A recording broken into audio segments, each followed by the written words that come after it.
বাংলাদেশের যেই বেকার, এই বেকারদের কান্না আমরা আর দেখতে চাই না। আমরা তো কেউ মামা খালু চাচা ধরে টাকা দিয়ে আমরা তো চাকরিতে ঢুকতে চাই না, দেশের সেবা করতে চাই না। আমরা মেধার ভিত্তিতে দেশের সেবা করতে চাই। তাহলে কেন সেগুলো প্রকাশ করা হয় না? রিটেনের মার্ক কেন দ্রুত সময়ে প্রকাশ করা হয় না? ভাইবার যে মার্ক সেটা কেন প্রকাশ করা হয় না? কেন? এখানে এটা সবাই জানে, এখানে শুভঙ্করের ফাঁকি থাকে। যেই শুভঙ্করের ফাঁকি দিয়ে সুপারিশ দলীয় বিবেচনায় পছন্দের ব্যক্তিদেরকে নিয়োগ দেওয়া হয়।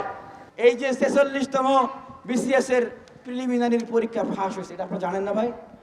এটা তো সারা বাংলাদেশের সবাই জানে।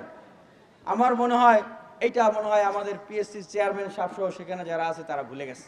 আবেদ গঙের কাছ থেকে প্রশ্ন কিনে পরীক্ষা দিয়েছে, আবেদ সাহেব জেল খাটতেছেন। তাহলে আবেদ সাহেব যদি জেলখানায় থাকে, তার শিষ্যরা কেন বাইরে?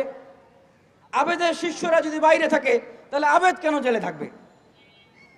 এই শিষ্যদেরকে যদি গ্রেফতার না করা হয়, তাদেরকে যদি পরীক্ষা থেকে বহিষ্কার না করা হয়, তাহলে আমরা আবেদের মুক্তির জন্য আন্দোলন করব। ঠিক। এবং পিএসসি সচিব এবং চেয়ারম্যানের গ্রেফতারের দাবিতে আমরা আন্দোলন করব।